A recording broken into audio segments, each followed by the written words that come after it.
കൂടുതൽ വാർത്തകളും വീഡിയോകളും കാണാൻ ഈ ചാനൽ സബ്സ്ക്രൈബ് ചെയ്യുക.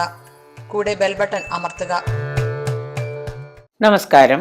കുട്ടികളുടെ വിദ്യാഭ്യാസത്തെ ബാധിക്കുന്ന ശനിയുടെ പരിഹാരം.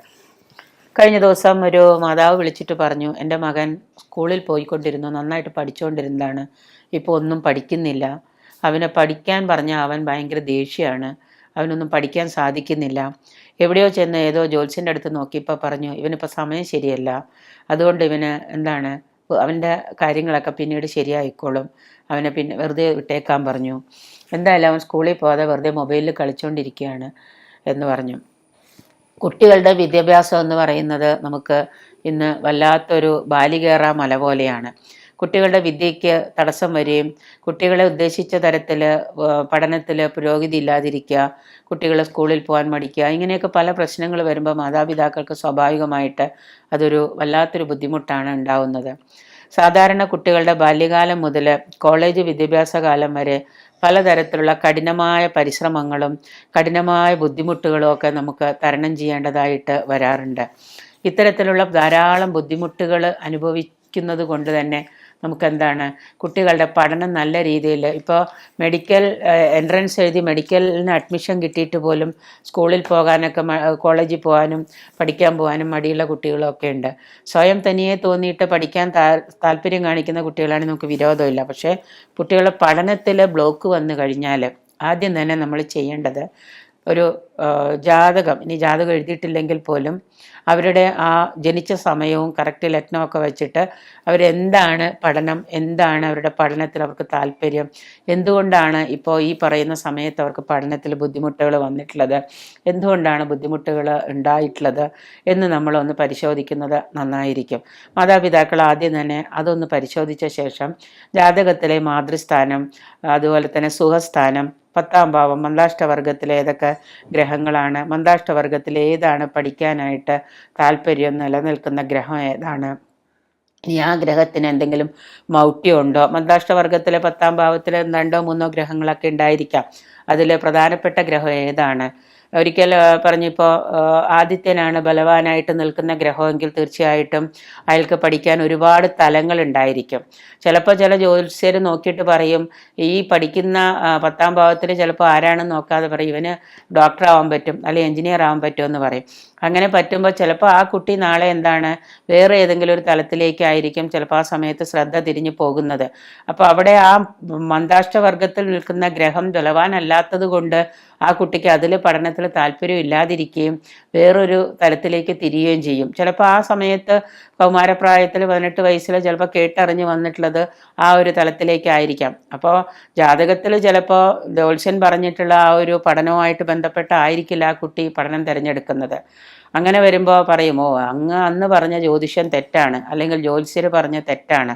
അവിടെ ഈ പറയുന്ന 10ാം ഭാവത്തിൽ കുട്ടിക്ക് പഠനത്തിന് ഏത് ഗ്രഹമാണ് പുഷ്ടിപ്പെടുത്തേണ്ടത്, ആ ഗ്രഹത്തിന് ഏതെങ്കിലും അവിടെ മൗഢ്യം ഉണ്ടോ എന്നാണ് നമ്മൾ നോക്കേണ്ടത്. അത് നോക്കിയിട്ട് അതിനെ മൗഢ്യം മാറ്റി അത് ചിലപ്പോൾ 4ഓ 5ഓ തലത്തിലേക്ക് പഠിക്കാനുള്ള ആ ഒരു വേർതിരിവുകൾ ഉണ്ടാവും.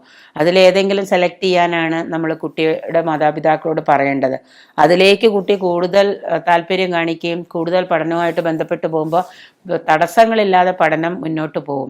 ചിലപ്പോൾ നമുക്ക് പറയാൻ പറ്റാത്തൊരു ഫീൽഡിലേക്കാണ് തിരഞ്ഞെടുക്കുന്നതെങ്കിൽ ഗണിതവുമായിട്ട് ബന്ധപ്പെട്ട ഒരാൾ പെട്ടെന്ന് ഒരു മെഡിസിൻ ഡോക്ടറിലേക്ക് പോകുമ്പോൾ ചിലപ്പോൾ അയാൾക്ക് മെഡിസിൻ ചിലപ്പോൾ ബുദ്ധിമുട്ട് വരാം. അപ്പോൾ അതുകൊണ്ട് തീർച്ചയായിട്ടും 10ാം ഭാവത്തിൽ നിൽക്കുന്ന മന്ദാഷ്ടവർഗത്തിൽ നിൽക്കുന്ന ഗ്രഹങ്ങൾ ഏതൊക്കെയാണെന്ന് നോക്കി അതിൽ ബലവാനായ ഗ്രഹം ഏതാണെന്ന് നോക്കി ആ ഗ്രഹത്തിനെ നമ്മൾ പുഷ്ടിപ്പെടുത്തിയെടുത്ത് കുട്ടികളുടെ ആ പഠനം നമ്മൾ സുഖകരമാക്കി കൊണ്ടുപോവുക എന്നുള്ളതാണ്. അതാത് കാലത്തുള്ള ദശാസന്ധികള്, ദശാകാലങ്ങള്, ഗോചരവശാൽ ശനിയുടെയും വ്യാഴത്തിൻ്റെയും ആ മാറ്റങ്ങൾ, ഗോചരവശാൽ ശനിയുടെയും വ്യാഴത്തിൻ്റെയും മാറ്റം എങ്ങനെയായാലും നമ്മളെ നല്ലതുപോലെ ബാധിക്കും. കുട്ടികളെ ആണെങ്കിലും അതുപോലെ തന്നെ ആ പഠനത്തിലാണെങ്കിലും കർമ്മത്തിലാണെങ്കിലും. കുട്ടികളുടെ കർമ്മം എന്ന് പറയുന്ന പഠനമാണ്. അപ്പോൾ തീർച്ചയായിട്ടും ഗോചരവശാലുള്ള മാറ്റങ്ങളെ നമ്മൾ വെറുതെ കണക്കാക്കണ്ട. നമ്മൾക്കിപ്പോൾ ജാതകത്തിൽ ദശാകാലം നല്ല രീതിയിലാണെങ്കിൽ ഗോചരവശാൽ നമുക്ക് നല്ലൊരു മാറ്റം തന്നെ അവിടെ കിട്ടും. അപ്പം അതിനെയൊക്കെ നമ്മൾ നോക്കിയിട്ട് ദശാസന്ധികളും ദശാകാലങ്ങളും അന്തർദശാകാലങ്ങളും ഒക്കെ നോക്കി അത് ബലമുള്ളതാണോ, അതിനെന്തെങ്കിലും പോരായ്മകളുണ്ടോ എന്നൊക്കെ നോക്കുക. എസ്പെഷ്യലി ശനിയാണ്, ശനിയുടെ മഹാദശയാണ്, ശനിയുടെ അന്തർദശയാണ്, ഗോചരവശാൽ ശനി ദോഷത്തിലാണ് എന്ന് തോന്നുന്നുണ്ടെങ്കിൽ നമ്മൾ അതിനു കൂടി ഒരു പരിഹാരമൊക്കെ ചെയ്തുകൊണ്ട് ഒന്നിൽ കുറവോ പ്രശ്നങ്ങളൊക്കെ ഉണ്ടെങ്കിൽ അതിൻ്റെ അപാകതകളൊക്കെ തീർക്കാനായിട്ട് ഏതെങ്കിലും വഴിപാടുകളൊക്കെ, ഇപ്പോൾ ശനി ദോഷത്തിലുള്ള കുട്ടികളാണ്, ഗോചരവശാൽ ശനി 7-ലോ 4-ലോ 10-ലോ ഒക്കെ നിൽക്കുന്ന കുട്ടികളാണ്, അവരുടെ വിദ്യാഭ്യാസം തീർച്ചയായിട്ടും പഠനമൊക്കെ തടസ്സപ്പെടാം, പല അനുസരണക്കേടുകളൊക്കെ കാണിക്കാം. അപ്പം നമ്മൾ അതിനനുസരിച്ചിട്ട് എന്ത് ചെയ്യണം? ശനീശ്വര പ്രീതി വരുത്തണം. ശനികളെ നമ്മൾ വേണ്ട പോലെ യന്ത്രങ്ങളും മന്ത്രങ്ങളും ഹോമങ്ങളും പൂജകളും ഒക്കെ ചെയ്യണം. ബ്രാഹ്മമുഹൂർത്തത്തിൽ എഴുന്നേറ്റ് കുട്ടികൾക്ക് നമ്മൾ വേണ്ട രീതിയിലുള്ള ശനീശ്വര സ്തോത്രങ്ങളൊക്കെ ജപിപ്പിക്കണം. ശനിയാഴ്ച ദിവസം ക്ഷേത്രത്തിലൊന്ന് കൊണ്ടുപോയി തൊഴിയിച്ച് വേണ്ട വഴിപാടുകൾ, എള്ളുതിരി കത്തിക്കൽ, അതുപോലെ ശനീശ്വര മന്ത്രങ്ങളൊക്കെ ജപിക്കണം. ശനിയാഴ്ച ദിവസം പറ്റുമെങ്കിൽ നമ്മൾ കുറച്ച് മത്സ്യമാംസാദികളൊക്കെ ഉപേക്ഷിച്ച് ഒരു വ്രതം പോലെയൊക്കെ കുട്ടികളെ എടുക്കുക. ഇങ്ങനെ അലസത മാറാനായിട്ട്, പഠനത്തിൽ ഏകാഗ്രത കിട്ടാനായിട്ട് ഇങ്ങനെ ഒരുപാട് കാര്യങ്ങൾ നമുക്ക് ശനിയുടെ ചെയ്യാൻ പറ്റും. ഈ ശനി എന്ന് പറയുന്നത് അലസത, മടി, മലിനത ഇതൊക്കെ കൊണ്ടുവരും. അപ്പോൾ ചില കുട്ടികൾ പഠനത്തിൽ വല്ലാതെ പിന്നോട്ടാവുന്ന സമയത്ത്, അലസതയും ഉറക്കവും ക്ഷീണമൊക്കെ ഉള്ള സമയത്ത് നമ്മൾ ചെയ്യേണ്ടത് ഈ തരത്തിലുള്ള തടസ്സങ്ങളൊക്കെ മാറാനായിട്ട് ശനിയെ നമ്മൾ പ്രീതിപ്പെടുത്തുക എന്നുള്ളതാണ് പരിഹാരമായിട്ട് നമുക്ക് ചെയ്യാനുള്ളത്. ശനി ശരിക്കും പറഞ്ഞാൽ മാതാപിതാക്കളെ അനുസരിക്കാത്ത അവസ്ഥ, അനാവശ്യമായ ചീത്ത കൂട്ടുകെട്ടുകൾ, ടീനേജ് പ്രണയങ്ങൾ, ചിലത് വെറുതെ ഒരു 18-20 വയസ്സാകുമ്പോഴത്തേക്കൊക്കെ ടീനേജ് പ്രണയമൊക്കെ തുടങ്ങും. അനാവശ്യമായ ഊരു ചുറ്റൽ, അലസത ഉണ്ടാക്കുക, ഇപ്പോഴും ഉറക്കം, മടി, ഒന്നും പറയുന്ന സമയത്ത് ചെയ്യാതിരിക്കുക, സ്കൂളിൽ പോകാൻ താല്പര്യമില്ലായ്മ, പഠനത്തിൽ താല്പര്യമില്ലായ്മ, ഇപ്പോൾ ഇങ്ങനെയൊക്കെ നടക്കുന്ന ഈ ശനി ഗോചരവും കൂടെ നോക്കിയിട്ട് അതനുസരിച്ച് നമ്മൾ ശനിയെ പ്രീതിപ്പെടുത്തിയാൽ കുട്ടികൾക്ക് തീർച്ചയായിട്ടും, അതുപോലെ തന്നെ ആരംഭകാലത്ത് ചില രോഗങ്ങളൊക്കെ ഉണ്ടാവുക, ഇങ്ങനെയൊക്കെ ചെയ്തു കഴിയുമ്പോൾ ശനിക്ക് ഒരുപാട് മാറ്റങ്ങൾ ഉണ്ടാവും. കുട്ടികൾക്ക് പഠനത്തിൽ താല്പര്യം ഉണ്ടാവും. ഇപ്പോഴാണെന്നുണ്ടെങ്കിൽ ഈ പറയുന്ന മീനം രാശിയിൽപ്പെട്ട കുട്ടികൾക്ക് 7.5 ശനിയുടെ തുടക്കമാണ്. മീനം രാശിയിൽപ്പെട്ട പൂരോരുട്ടാതി ഉത്രട്ടാതി രേവതിയിലൊക്കെ പെട്ട കുട്ടികൾക്ക് ശരിക്കും 7.5 ശനിയുടെ ആദ്യകാലം തന്നെയാണ്. അവർക്ക് രോഗങ്ങൾ, അലസത, അമിതമായിട്ടുള്ള ഉറക്കം, രക്ഷിതാക്കൾ എന്തെങ്കിലും പറഞ്ഞനുസരിക്കാതിരിക്കുക, രക്ഷിതാക്കളോട് തർക്കുത്തരം പറയുക, ഇതൊക്കെയാണ് മീനം രാശിയിൽപ്പെട്ട കുട്ടികൾക്ക് 7.5 ശനിയുടെ തുടക്കത്തിൽ അനുഭവിക്കുന്ന മാറ്റം. അപ്പോൾ അവരെ ശനിക്ക് പരിഹാരങ്ങൾ ചെയ്യുക. അതുപോലെ കുംഭം രാശിയിൽപ്പെട്ട കുട്ടികളാണെന്നുണ്ടെങ്കിൽ, ഇപ്പോൾ കുംഭം രാശിയിൽപ്പെട്ട കുട്ടികൾ നക്ഷത്രക്കാലം നിങ്ങൾക്കറിയാം, അവർ ജന്മശനിയുടെ കാലമാണ്. കുംഭം രാശിയിൽപ്പെട്ടവർ മാനസികമായിട്ട് അവർക്ക് ഭയങ്കര സ്ട്രെസ്സായിരിക്കും, സമ്മർദ്ദമായിരിക്കും, അനാവശ്യമായിട്ട് പെട്ടെന്ന് കോപപ്പെടുക, അനാവശ്യമായിട്ടുള്ള കാര്യങ്ങൾക്ക് അരിശം വരിക, പ്രണയ സംബന്ധമായിട്ട് ചില പ്രശ്നങ്ങളൊക്കെ ഉണ്ടാവുക, നിരാശ വന്നു ചേരുക, പിന്നെ ഈ ലഹരിക്കൊക്കെ അടിമപ്പെടുക, പഠനത്തിലൊക്കെ അലസതയില്ലായ്മ, ശ്രദ്ധയില്ലായ്മ. അത് മകരം രാശിയിൽപ്പെട്ട കുട്ടികൾക്കാണെങ്കിൽ 7.5 ശനിയുടെ കാലം തന്നെയാണ്, 2ാം ഘട്ടം തന്നെയാണ്. അവർ മാതാപിതാക്കളെ, അധ്യാപകരെയൊക്കെ അനുസരിക്കാതിരിക്കുക, അനുസരണക്കേട് കാണിക്കുക, പഠനത്തിൽ താല്പര്യമില്ലാതിരിക്കുക, ക്ലാസ്സിൽ കയറാതിരിക്കുക, അതുപോലെ തന്നെ വഴക്ക്, മറ്റുള്ളവരുമായിട്ട് കലഹങ്ങൾ, വഴക്ക്, വീട്ടിലാണെങ്കിൽ അവരെ കൊണ്ട് അമിതമായിട്ടുള്ള അസ്വസ്ഥതകൾ ഫീൽ ചെയ്യുക മാതാപിതാക്കൾക്ക്, അതുപോലെ മാനസിക വ്യത അനുഭവപ്പെടുക. വൃശ്ചികൻ രാശിയിൽപ്പെട്ട വിദ്യാർത്ഥികൾക്കാണെങ്കിൽ ഇപ്പോൾ അർദ്ധാഷ്ടമ ശനിക്കാലമാണ്. ശനി എന്ന് പറയുന്നത് ആരോഗ്യ പ്രശ്നങ്ങൾ ഉണ്ടാക്കുന്നതാണ്. സാമൂഹികമായിട്ട് പൊതുവെ പുറത്തിറങ്ങി ആരെങ്കിലുമൊക്കെ ആയിട്ട് എന്തെങ്കിലും പറഞ്ഞാൽ വഴക്കടിക്കുക. ചില കുട്ടികൾ കണ്ടിട്ടുണ്ടല്ലോ, ബൈക്കൊക്കെ എടുത്ത് ചുറ്റിക്കറങ്ങി ലഹരിയൊക്കെ ചെയ്ത് അവരവിടെ പോയിട്ട് വഴക്കിട്ട്, ഇവിടെ വഴക്കിട്ട് പോലീസ് കേസിലൊക്കെ അകപ്പെട്ടു, അനാവശ്യമായിട്ടുള്ള പ്രശ്നങ്ങളിലൊക്കെ ചെന്ന് പെട്ടുകൊടുക്കും.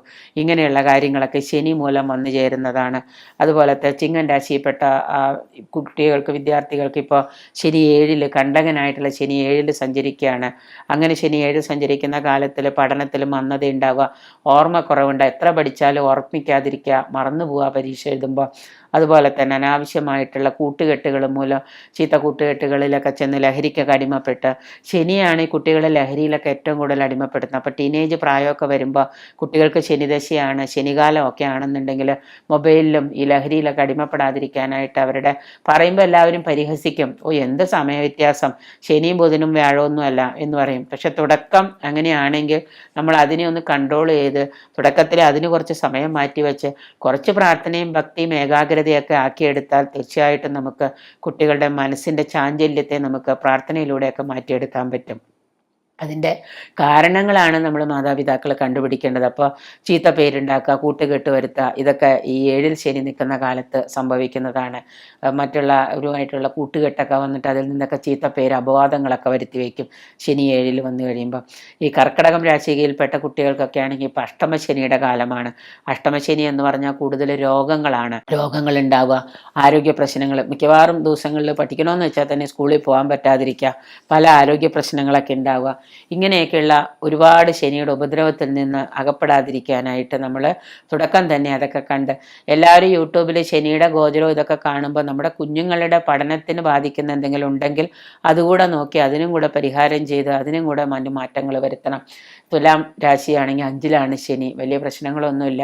അവർ തുടർച്ചയായിട്ട് അവരുടെ പഠനത്തെ ഒന്നും വലിയ കുഴപ്പം, 5-ലെ ശനി പഠനത്തെ ഒന്നും വലിയ കാര്യമായിട്ട് ബാധിക്കില്ല. അപ്പോൾ കുട്ടികളെ പഠനത്തിലും മറ്റു കാര്യങ്ങളൊക്കെ ശനി ബാധിക്കുന്നു എന്ന് തോന്നുകയാണെങ്കിൽ നമ്മൾ ആദ്യം മഹാദേവന് കൂവളമാല അർപ്പിക്കാം. ശനിയാഴ്ച ദിവസം ശനീശ്വരന്, അയ്യപ്പന് നീരാഞ്ജനം, എള്ളുതിരി കത്തിക്കുക, ഇതുപോലുള്ള വഴിപാടുകളൊക്കെ ചെയ്ത്, പിന്നെ മാത്രമല്ല ശനിദോഷ ഭജനം, ശനിദോഷ നിവാരണങ്ങൾ, ഒപ്പം തന്നെ സരസ്വതിയെ ഭജിക്കുന്നതും നല്ലതാണ്.